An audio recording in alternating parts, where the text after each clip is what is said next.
Hello and welcome back to ACO TV. We are now on episode 39, so thank you again for joining us. I'm Holly Moore, Marketing Executive at ACO. And I'm Lisa Sadler, Marketing Executive here at ACO too. On this month's episode, we've got some great guests in the studio. Let's go and see what we're up to. So first up, our events coordinator, Olivia Rose, will discuss the upcoming events for our April.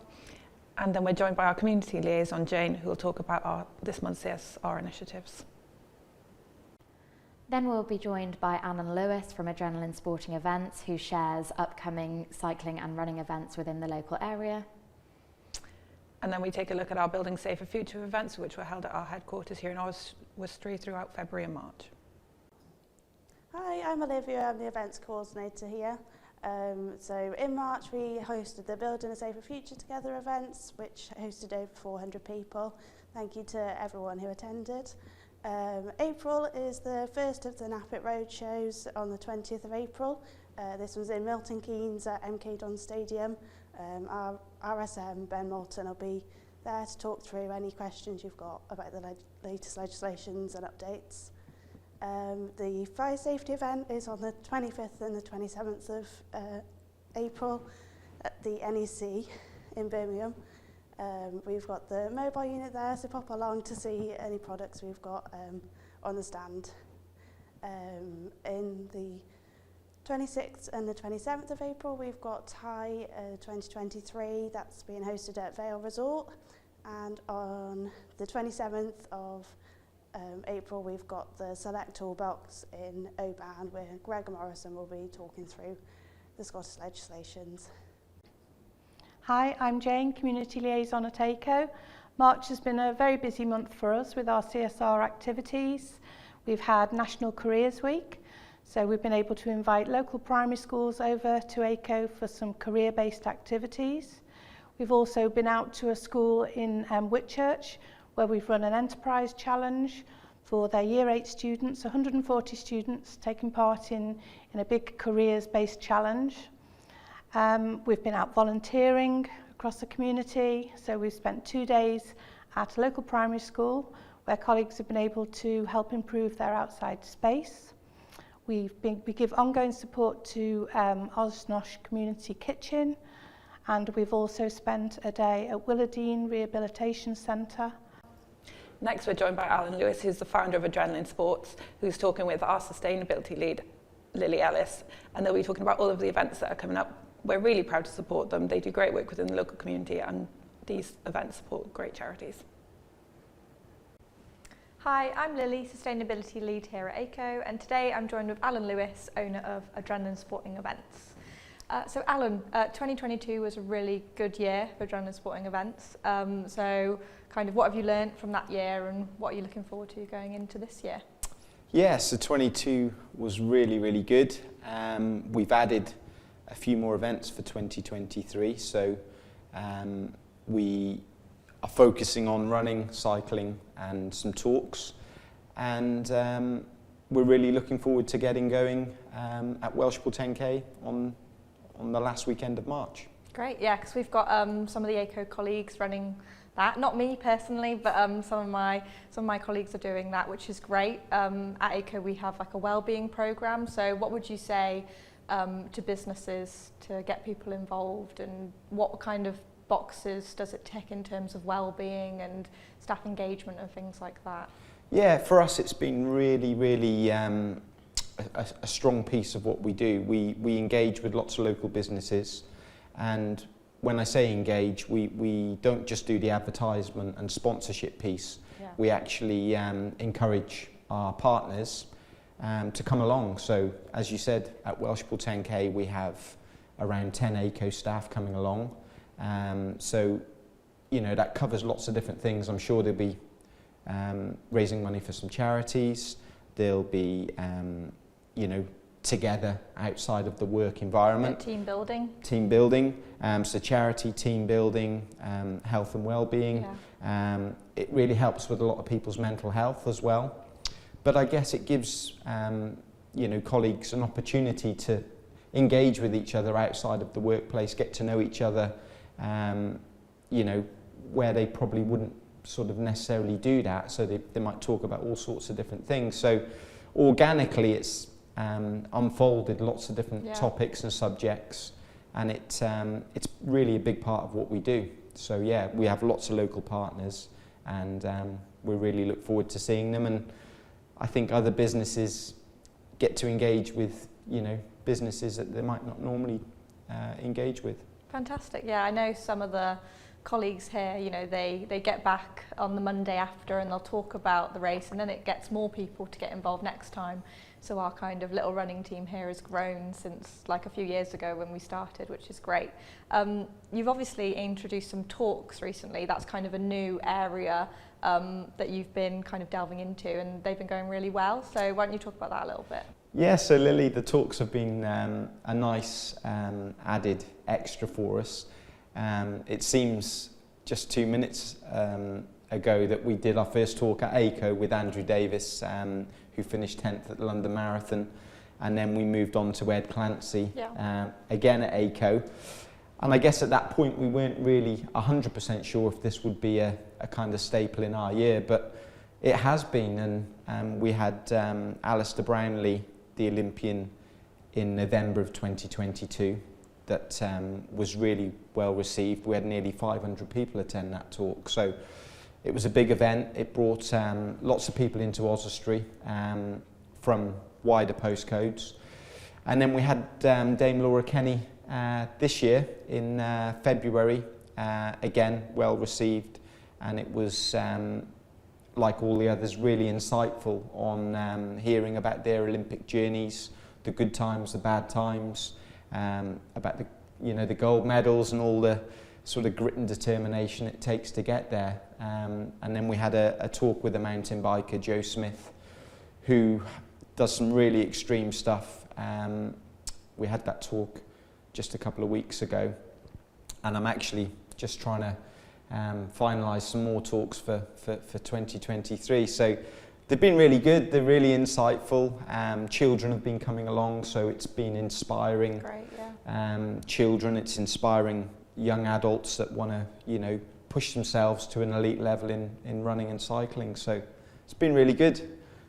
So I guess a bit starstruck on myself on some of them, but it's been really nice. Great. Yeah. So let's jump forward a bit. So Pedal the Borders taking place in September this year.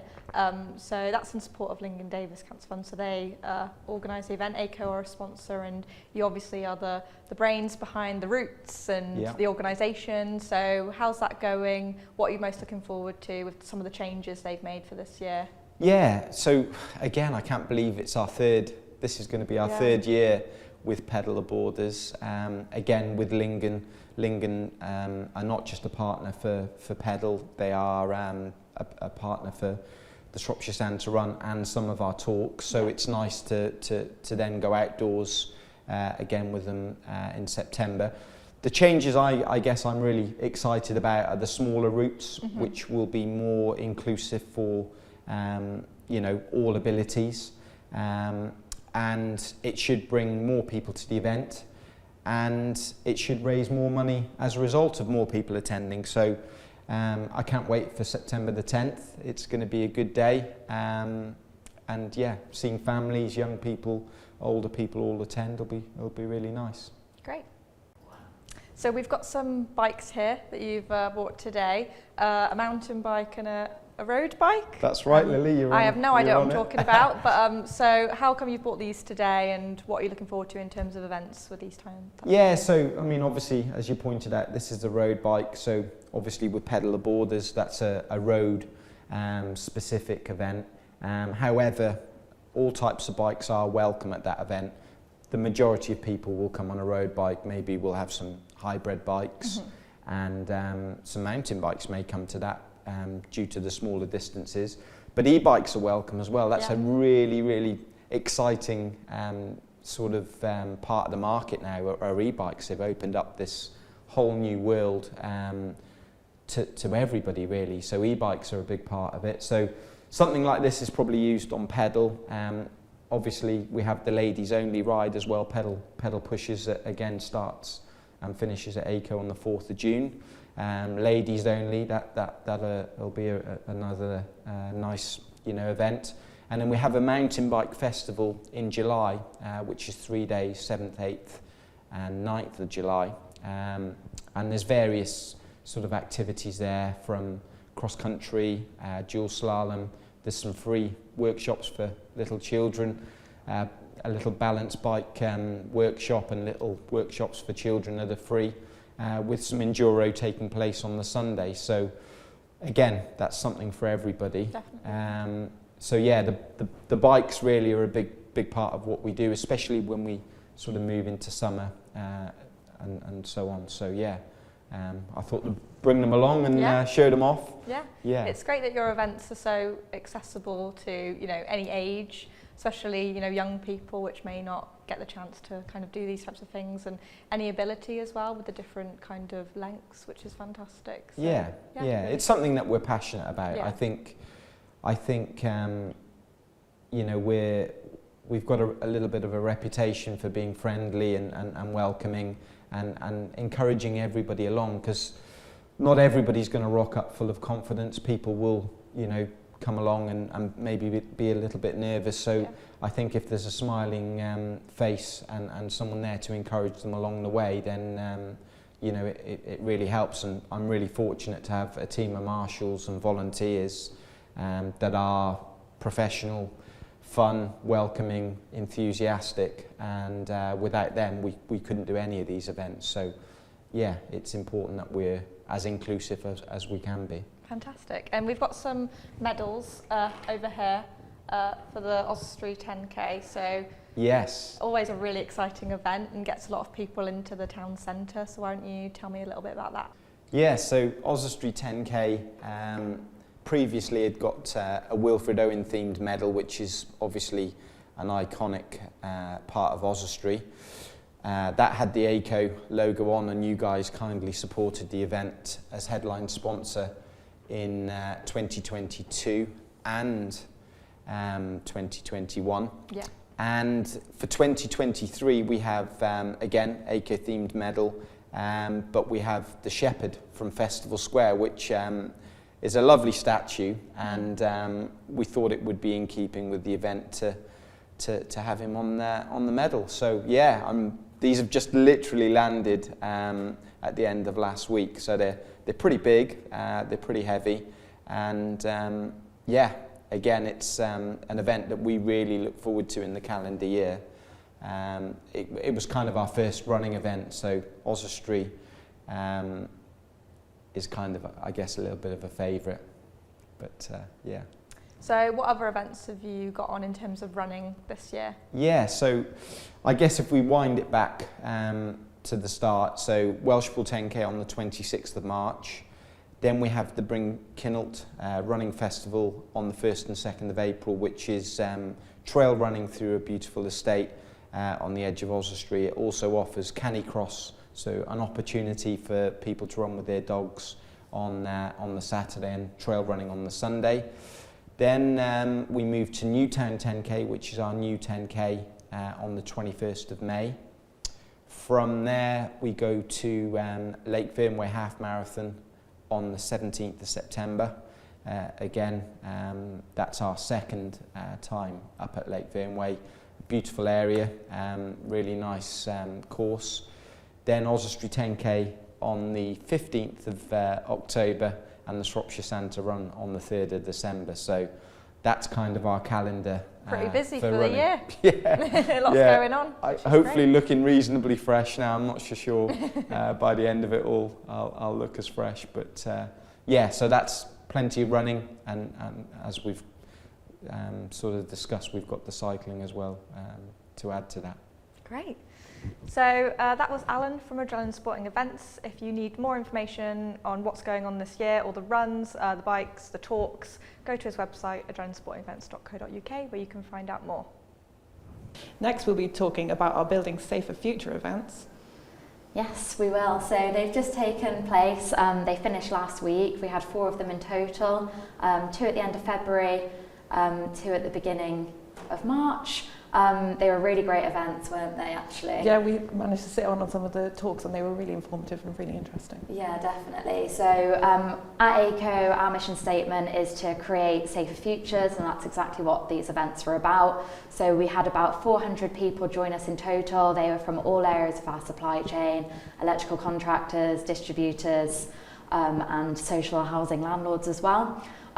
So as Lisa said, lots of presentations about our technology and things like that.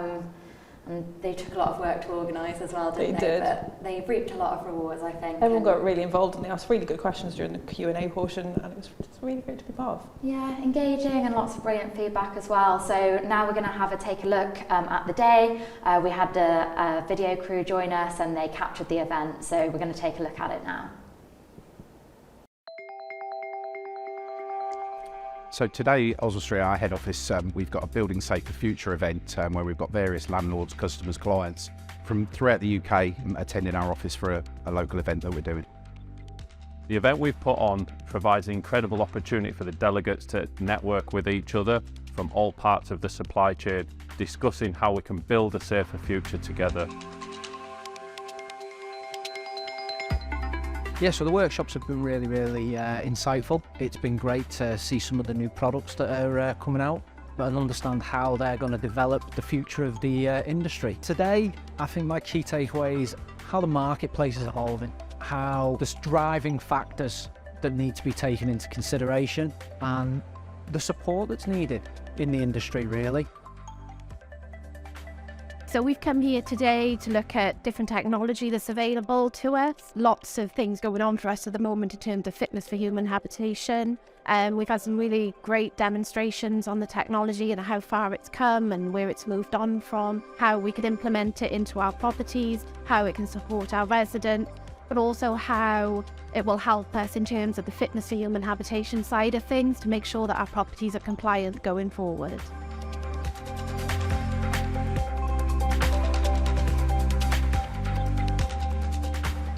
So we're in the function room of the Lion Keys Hotel and Spa Resort. We've got a James Bond casino night theme planned this evening. There'll be some donations for charity, some friendly gambling as well this evening, and just some all-round good fun.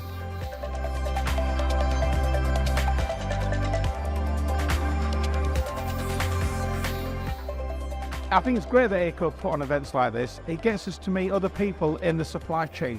They're solving some of the problems that we're facing now, so they're getting us fit for the future. We had a lovely evening tonight. We've had a James Bond themed evening, and we've all felt like stars. ACO are really good at sharing information. The knowledge that they share always comes complete with the evening, the day. From my point of view, I've learned some new stuff today as well. Yeah, really good day, really good day.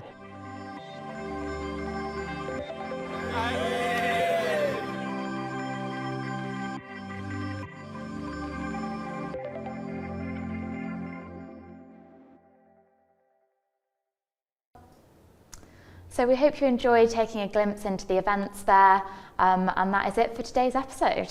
Thank you for joining us for this month's episode.